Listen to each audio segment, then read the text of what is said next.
The darkness of the stormy night concealed most of Willow Montgomery's tears as she stumbled through the muddy thoroughfare of Silver Creek. Her wrists rubbed raw from the ropes that had bound them just hours before. Spring of 1875 had brought nothing but misfortune since her father's passing 3 months prior, but nothing compared to the horror of being dragged to the makeshift slave market on the outskirts of town by her father's former business partner who claimed she was payment for alleged debts. "Keep moving," growled the burly man behind her, shoving her forward as lightning cracked across the sky. Martin Fletcher had waited until her brother left for Denver before showing up at their small homestead with forged papers and 2 hired guns. Now, at 22 years old, Willow faced a fate she'd only heard whispered about in the darkest corners of frontier saloons. Rain pelted her face, washing away some of the dirt but none of the fear. The auction would be held at dawn, giving Fletcher time to secure potential buyers for what he crudely called prime stock. She'd spent the last of her strength fighting when they first took her, leaving her now exhausted and disoriented in the deluge. "Please," she begged, her voice barely audible above the thundering skies. "There's been a mistake. My father owed nothing to you." Fletcher merely laughed, the sound as cold as the rain soaking through her tattered dress. "Your father was a fool who signed over more than he knew. And your brother ain't here to dispute it, is he? Come sunrise, you'll fetch a fine price from the mining camps up north." The thought of being sold to the notorious mining camps made her stomach heave. She'd heard stories of women who disappeared into those mountains, never to be seen again. With her wheat blonde hair and blue eyes, Fletcher had boasted she'd bring enough money to cover twice what he claimed her father owed. The marketplace loomed ahead little more than a collection of dilapidated shacks and tents where the lawless gathered to trade in human misery. Silver Creek's sheriff conveniently turned a blind eye to such activities, his pockets lined with bribes from men like Fletcher. "Get her in there," Fletcher ordered one of his men, pointing to a small wooden structure with bars on its windows. "And make sure she's secured. I don't need her running off before I recoup my investment."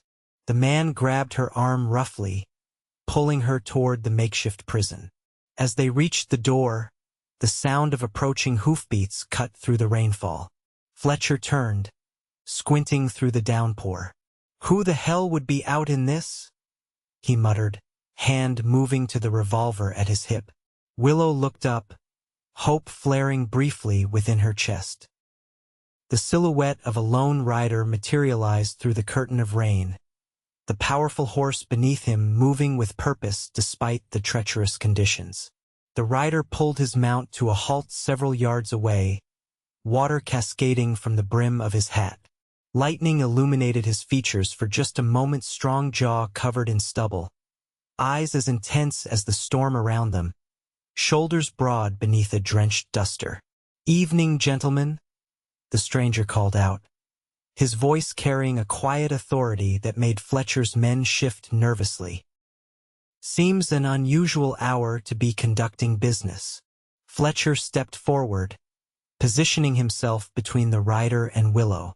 "Nothing that concerns you, stranger. Best be on your way." The rider dismounted in one fluid motion, his spurs jingling softly as his boots hit the mud. He stood tall, taller than Fletcher by several inches, and though his demeanor remained calm, something dangerous lurked beneath the surface. "Name's Yates O'Malley," he said, making no move toward his holstered revolver, though his hand rested casually near it. "Was passing through when I noticed the lady seems distressed." His eyes met Willow's, and something unspoken passed between them, a promise that sent warmth through her chilled body. "This woman is my property," Fletcher declared. "I've got papers to prove it." "Is that so?" Yates took a step closer, his eyes never leaving Willow's face. "Madam, are you this man's property?" Before Fletcher could stop her, Willow found her voice. "No, he's lying. He's trying to sell me to the mining camps. Please help me." Fletcher's hand flew to his gun, but Yates was faster. In one smooth motion, his revolver appeared, aimed squarely at Fletcher's chest. "I suggest you reconsider," Yates said quietly. "I've got no quarrel with you, but I won't stand by while you sell an innocent woman." Fletcher's eyes narrowed. "You're outnumbered, Cowboy." "Am I?" Yates asked, his voice deceptively gentle as thunder rolled overhead. From the shadows emerged two more mounted figures, rifles at the ready. Yates hadn't come alone after all. Fletcher cursed under his breath, weighing his options as rain poured down around them. "This ain't worth dying over," he finally spat. "Take her. But know this, I've got friends in every town from here to Santa Fe. This ain't over." Yates kept his revolver trained on Fletcher as one of his companions dismounted and moved toward Willow. The younger man cut her bonds with a quick slice of his knife. "Thank you," she whispered, rubbing her wrists. "Can you ride?" Yates asked, his eyes still fixed on Fletcher and his men. "Yes," Willow answered, straightening her shoulders. "Then let's not overstay our welcome." He backed toward his horse, gesturing for her to join him. With a fluid motion, he holstered his weapon and helped her mount his stallion before swinging up behind her. As they rode away into the stormy night, Willow felt the solid warmth of his chest against her back, his arms secure around her as he held the reins. For the first time in months, she felt safe. The rain continued to pour as they rode hard through the darkness, putting distance between themselves and Fletcher's men. Willow could feel Yates's heartbeat against her back, steady and strong despite their hasty retreat. "Where are we going?" she asked over her shoulder, her voice nearly lost in the wind and rain. "My camp's about 2 miles out," he replied, his breath warm against her ear. "My partners and I have a cabin there. You'll be safe until we figure out what to do next." She nodded, too exhausted and grateful to question further. The rhythmic movement of the horse beneath them and the solid presence of the man behind her lulled her into a strange calm despite the circumstances. After what seemed like hours but was likely only 30 minutes, they approached a small clearing where a sturdy cabin stood, light flickering in its windows. Yates's companions had ridden ahead to prepare for their arrival. As they approached, a man emerged from the cabin, rifle ready until he recognized Yates and lowered his weapon. "Got her then?" the man called out. "We did, Tom," Yates answered, bringing his horse to a stop. "Is everything ready inside?" "Fire's built up and Martha's warming some stew," Tom confirmed, stepping forward to help Willow dismount. Her legs buckled as her feet touched the ground, her body finally surrendering to the exhaustion and stress. Before she could fall, Yates was there, scooping her into his arms as if she weighed nothing. "Easy now," he murmured, carrying her toward the cabin door. "You're safe."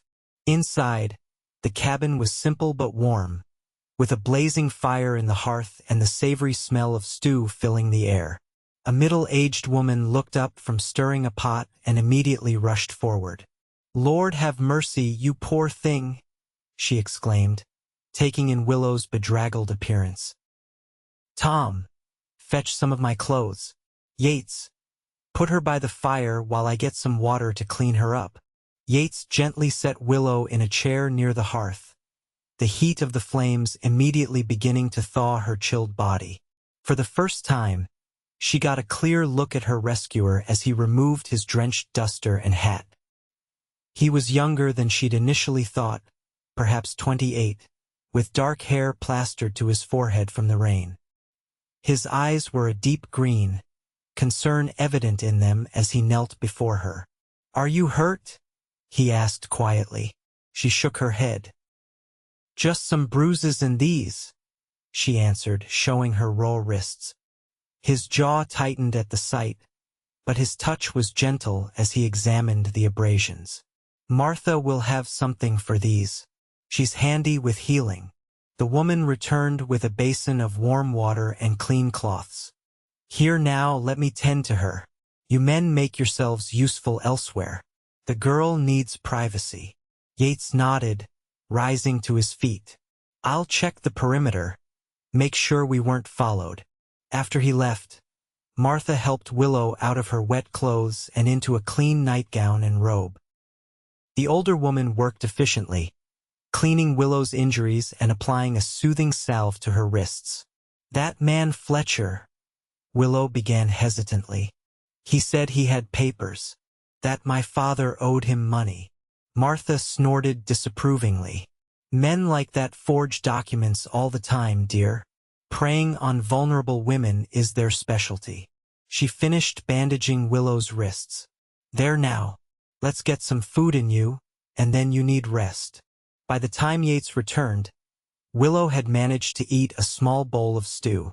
Her eyelids grew heavy as the warmth and relative safety took hold. No sign of pursuit, Yates reported, hanging his hat on a peg by the door.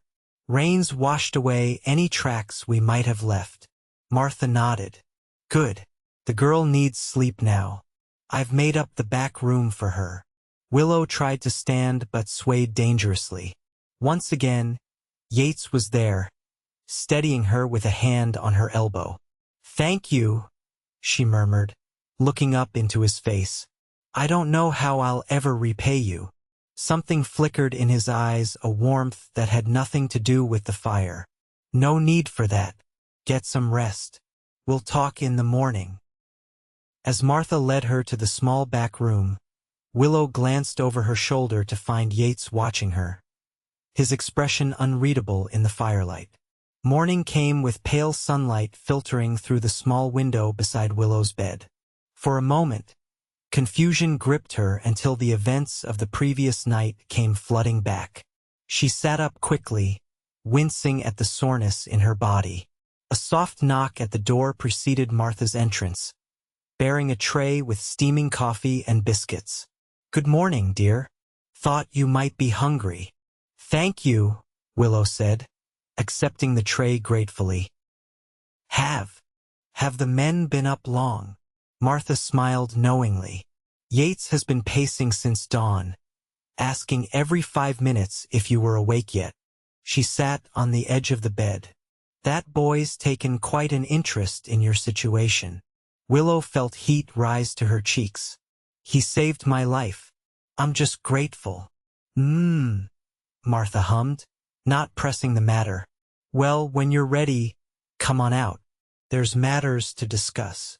After washing up with the basin Martha had left and changing into the simple dress provided for her, Willow made her way to the main room of the cabin. Yates stood by the window, scanning the horizon, while Tom sat at the table cleaning a rifle. Both men turned at her entrance. Miss Montgomery, Yates said, crossing to her. How are you feeling this morning? Better, thank you, she replied, struck by how different he looked in the daylight, less the dangerous rescuer and more a handsome young man with kind eyes. And please call me Willow. He smiled, the expression transforming his serious face. Willow, then. Tom cleared his throat. We need to discuss your situation, Miss Montgomery. Fletcher isn't likely to give up easily. Willow nodded, taking a seat at the table. My brother James is in Denver on business. He should return within the week. If I could just get word to him. Fletcher will be watching your homestead, Yates interjected, and likely the roads to Denver as well. Then what can I do? Willow asked, desperation creeping into her voice. Yates and Tom exchanged glances. We've been discussing that, Yates said carefully. I've got a small ranch about 50 miles north of here. Not much, but it's remote and well protected. You'd be safe there until your brother returns. Hope flared in Willow's chest. You'd do that for me? You've already risked so much. I would, Yates answered simply. Martha brought over coffee for everyone. Yates is too modest to tell you, but he's made quite a name for himself helping folks in trouble. Former Texas Ranger with a conscience that won't quit. Yates looked uncomfortable with the praise. It's the right thing to do, that's all. When could we leave? Willow asked, already feeling safer at the prospect. Tomorrow at first light, Yates decided. I'd prefer to travel in daylight, and we need supplies. Tom and Martha will head to their place in Cottonwood Springs. Draw less attention that way. That evening, as Tom and Martha prepared for their own departure, Willow found herself alone with Yates on the small porch of the cabin. The night was clear after the previous day's storm. Stars scattered across the velvet sky. "May I ask you something?" she ventured, drawing her shawl tighter around her shoulders. "Of course," he replied, leaning against the porch railing. "Why did you help me? You could have ridden past, pretended not to see." He was quiet for a long moment, his profile sharp against the night sky. "5 years ago, my sister was taken by men like Fletcher. By the time I found her." His voice trailed off, the pain still evident. "I couldn't save her, but maybe I can save you." Willow reached out impulsively, placing her hand over his. "I'm so sorry." He turned his hand, fingers intertwining with hers. "Since then, I've made it my purpose to stop such things when I can. But with you." He looked at her, something vulnerable in his gaze. "With you, it feels different somehow." The air between them changed, charged with something Willow hadn't expected to feel again after all the trauma possibility. Hope, perhaps even the first stirrings of something more. Before she could respond, Tom called from inside, breaking the moment. Yates squeezed her hand once before letting go. "We should get some rest," he said softly. "Tomorrow will be a long day." Dawn broke clear and cold as they prepared to depart. Tom and Martha had left hours earlier, heading east while Yates and Willow would travel north. Yates had outfitted his horse for the journey, adding provisions and a bedroll behind the saddle. "It'll be a 2-day ride," he explained as he helped Willow mount. "We'll need to avoid the main trails." She nodded, settling herself as he swung up behind her. The closeness was both comforting and disconcerting, his chest solid against her back, his arms around her as he took the reins. They rode in companionable silence for much of the morning, Yates occasionally pointing out landmarks or sharing stories of his time as a ranger. By midday, Willow felt as if she'd known him far longer than just a day.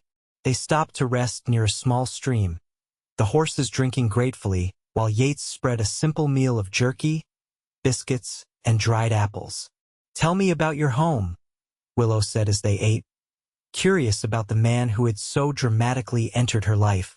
Yates smiled, a faraway look in his eyes. "It's nothing grand, a small house, decent barn, about 40 head of cattle. But it's mine, free and clear. Good water, good grazing land." He glanced at her. "My father always said a man should build something he can be proud of." "It sounds wonderful," she said sincerely. "My father had similar beliefs. Our homestead was modest, but he put everything into making it prosperous. And it will be yours and your brother's again," Yates promised. "Once Fletcher is dealt with." "How do you propose to do that?" she asked, worry creasing her brow. Yates's expression hardened. "Men like Fletcher only understand one thing: consequences. I've sent word to a friend in the territorial marshal's office. Fletcher's operation isn't just immoral, it's illegal. He'll face justice." They continued their journey through the afternoon, Yates choosing less traveled paths through forested hills. As dusk approached, he guided them to a small clearing nestled against a rocky outcropping. "We'll camp here tonight," he decided, dismounting and helping Willow down.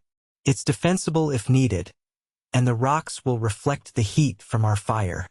As Yates tended to the horses, Willow gathered wood for a small fire. The ease with which they fell into a routine surprised her, he building the fire while she laid out their bedrolls, her preparing a simple meal while he kept watch. "You're good at this," he commented as they ate. "At what?" she asked.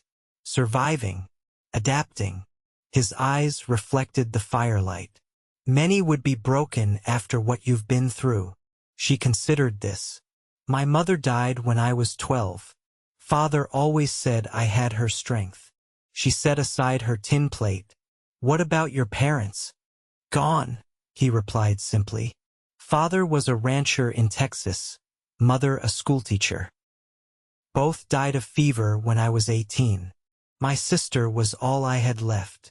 Pain flashed across his features before he mastered it. Without thinking, Willow moved to sit beside him, her shoulder touching his in silent comfort. He stiffened momentarily, then relaxed, the weight of his shoulder pressing gently against hers. I'm sorry, she murmured. It was a long time ago, he said, but his voice was rough with emotion. They sat in silence for a time, watching the flames dance. When she shivered slightly in the cooling night air, Yates rose and retrieved a blanket, wrapping it around her shoulders. Thank you, she said, looking up at him. In the firelight, his features seemed softer, the usual vigilance in his eyes replaced by something warmer. He remained standing over her for a moment, as if debating something within himself. Then he crouched before her, his face level with hers. Willow, he began, then paused, choosing his words carefully. I want you to know that when we reach my ranch, you'll be safe. I've no expectations beyond offering you shelter until your brother can be contacted. She understood what he wasn't saying, that despite the undeniable connection growing between them, he wouldn't presume upon her gratitude or vulnerability. I know, she said softly. Then, feeling bold, she added, but what if I have expectations of my own? Surprise flickered in his eyes, followed by a careful hope. Before he could respond, a twig snapped in the darkness beyond their campfire. Yates was on his feet instantly, revolver drawn as he positioned himself between Willow and the potential threat. Stay behind me, he whispered. Seconds stretched into minutes as they waited, the only sounds the crackling fire and their measured breathing. Finally, a deer emerged from the shadows, regarding them with liquid eyes before bounding away. The tension drained from Yates's shoulders as he holstered his weapon. Just wildlife, he said, turning back to her with an apologetic smile. Force of habit. But the moment had passed. He suggested they get some rest, taking first watch while she slept. As Willow settled into her bedroll, she watched him silhouetted against the night sky, steady and vigilant. Despite the circumstances that had brought them together, she felt a growing certainty that meeting Yates O'Malley might be the most fortunate event of her life. They set out at first light, Willow now comfortable with the rhythm of riding double. By mid-morning, the terrain began to change, the hills rolling more gently as they entered a lush valley. We're getting close, Yates told her, his voice warm near her ear. My land starts just beyond that ridge. As they crested the hill, Willow caught her breath. Below them stretched a picturesque valley, a small but well-built ranch house nestled among cottonwoods, a stream winding through green pastures where cattle grazed peacefully. It's beautiful, she said sincerely. Pride colored his voice. It's not much compared to some spreads, but it's home. They approached the ranch house, and Willow noticed smoke rising from the chimney. Yates tensed slightly behind her. Are you expecting someone? She asked. My ranch hand, Carlos, he explained, relaxing. He watches the place when I'm gone. As they rode into the yard, the front door opened, and an older Mexican man stepped out, smiling broadly when he recognized Yates. Senor O'Malley, you return early, he called, then noticed Willow. His eyes widened slightly, but his smile never faltered. And with company, I see. Yates dismounted, then helped Willow down. Carlos, this is Miss Willow Montgomery. She'll be staying with us for a time. Miss Montgomery, this is Carlos Vasquez. the best ranch hand in the territory and an even better cook. Carlos bowed slightly. The house is ready, senor. I will prepare a proper meal for you and the senorita. As Carlos took the horse to the barn, Yates led Willow inside. The ranch house was simple but comfortable, a large main room with a stone fireplace, a kitchen area, and doors leading to what she assumed were bedrooms.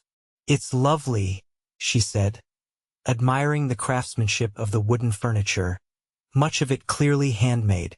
Carlos's wife will be by later to help get you settled, Yates said, suddenly seeming nervous in his own home. Maria lives in town but comes out to help with household matters. You can have my room, I'll take the spare bunk in the bunkhouse. You don't have to, she began. I insist, he interrupted gently. It's proper. Over the next several days, Willow settled into life at the ranch.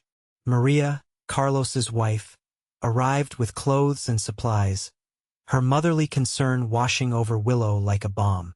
Yates sent a trusted messenger to Denver with a letter for her brother, explaining the situation and providing directions to the ranch.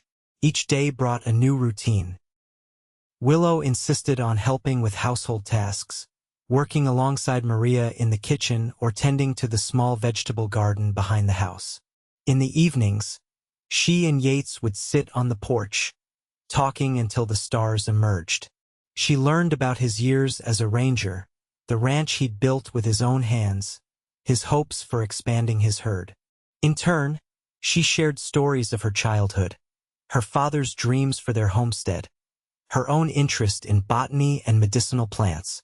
A week into her stay, Yates found her in the garden, kneeling among the herbs Maria had planted.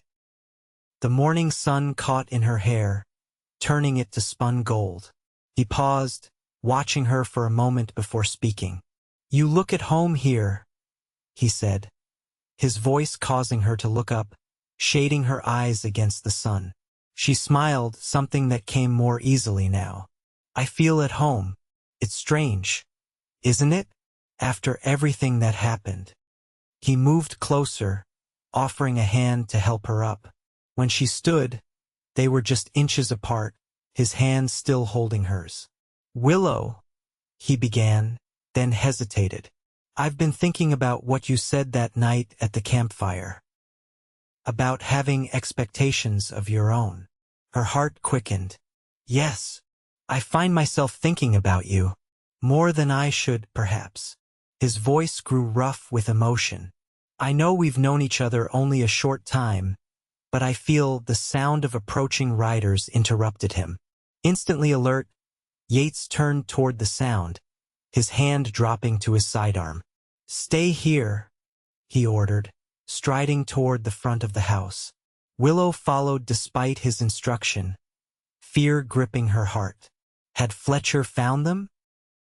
3 riders approached the ranch house, and Willow sagged with relief when she recognized the man in the lead. James, she cried, running forward as her brother dismounted. James Montgomery swept his sister into a fierce hug. Willow, thank God you're safe.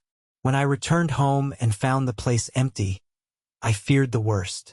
Then your letter arrived. He set her down, turning to Yates who stood nearby. You must be O'Malley. I owe you a debt I can never repay. Yates shook the offered hand. No debt necessary. Your sister is a remarkable woman. Over dinner, James explained what had happened after receiving Willow's letter. He'd gone straight to the territorial marshal with the forged documents Fletcher had left behind. The marshal, already alerted by Yates's friend, had assembled a posse. They caught Fletcher trying to cross into New Mexico territory, James said with satisfaction. He'll stand trial for kidnapping and attempted human trafficking. His operation's been shut down completely. Relief washed over Willow. So it's over? We can go home. James nodded, though his expression was somber. We can, though the homestead needs work. Fletcher's men ransacked it pretty thoroughly before leaving. That night, as James slept in the bunkhouse with Carlos, Willow found herself unable to rest. The news that she could safely return home should have brought only joy, but instead, her heart felt strangely heavy. She slipped outside, the night air cool against her skin. The moon illuminated the ranch in silver light, making it appear almost magical. She wasn't surprised when she heard Yates's footsteps behind her. "Couldn't sleep?" he asked softly. She turned to face him. "I should be overjoyed that Fletcher's been caught, that I can return home. And I am, but—" She faltered. "But—" he prompted, moving closer. "But I've come to care for this place. And the people here." She met his gaze directly. One person in particular. The breath seemed to catch in his throat. "Willow, let me finish," she said gently. "When you rode through that rainstorm and saved me, I thought you were just a kind stranger. I never imagined that in such a short time, you would come to mean so much to me." He closed the distance between them, his hands coming to rest lightly on her shoulders. "I feel the same. These past days with you here, it's as if the ranch was waiting for you all along." Her heart soared at his words. "What are you saying, Yates?" "I'm saying that the thought of you leaving tomorrow tears at me." His voice was raw with emotion. "I'm saying that I know it's fast and perhaps foolish, but I've fallen in love with you, Willow Montgomery." Joy bloomed within her chest. "Then we're both fools, because I love you too." His hands framed her face, thumbs gently caressing her cheeks as he lowered his lips to hers. The kiss was tender at first, then deepened with all the emotion they'd held back in the days since her rescue. When they finally parted, breathless, he rested his forehead against hers. "Stay," he whispered. "Not as my guest, but as my partner. My wife, if you'll have me." She smiled, tears of happiness gathering in her eyes. "Are you proposing, Yates O'Malley?" "Inelegantly, perhaps," he acknowledged with a small laugh. "But with all my heart." "Then yes," she answered without hesitation. "Yes, I'll stay." Morning found them sitting together on the porch, hands entwined as they explained their decision to James. Her brother looked between them, surprise giving way to understanding. "I suspected as much," he admitted. "The way you look at each other." He smiled at his sister. "Father always said you had good judgment, Willow. If this is what you want, you have my blessing." "It is," she assured him. "More than anything." "Then I'll help get the homestead in order and come back for your wedding," James decided. "Though Mother's ring should be with you now." He reached into his pocket, producing a small gold band set with a modest diamond. "I brought it, hoping to return it to you. Now it seems it has an immediate purpose." 2 months later, on a perfect summer day, Willow Montgomery became Willow O'Malley in a ceremony attended by James, Carlos and Maria, Tom and Martha, and a handful of neighbors. As Yates slipped her mother's ring onto her finger, Willow thought of the stormy night that had brought them together. "From darkness into light," she whispered as they exchanged vows. "From strangers to beloved," he responded, his eyes never leaving hers. That evening, as they stood on the porch of what was now their home, watching the sunset paint the valley in gold, Yates wrapped his arms around her from behind. "Happy?" he murmured against her hair. "More than I ever thought possible," she answered truthfully, leaning back against his chest. "It's strange to think that the worst night of my life led me to the greatest happiness. Sometimes life's darkest storms bring the most beautiful dawns," he said, turning her in his arms to face him. "And I plan to spend every sunrise of our life together reminding you how grateful I am that I rode through that midnight rain and found you." As the first stars appeared in the twilight sky, their lips met in a kiss that held the promise of all the days and nights to come, a future built on courage, respect, and a love that had begun in crisis but would flourish in peace. 1 year later, Willow stood in the doorway of their ranch house, watching as Yates approached on horseback, returning from checking the herd. The setting sun gilded his figure, reminding her of that first night she'd seen him, a silhouette against the storm. Their life together had settled into a rhythm of shared work and shared joy. The ranch had prospered under their combined efforts. Her knowledge of plants had expanded their garden into a thriving business selling medicinal herbs to towns throughout the territory, while his cattle operation had grown steadily. As he dismounted and strode toward her, his face breaking into the smile reserved only for her, Willow rested a hand on her slightly rounded belly, not yet visible beneath her dress. She had news to share tonight, news of the family they were beginning. From captive to beloved, from victim to partner, her journey had been unexpected but perfect in its outcome.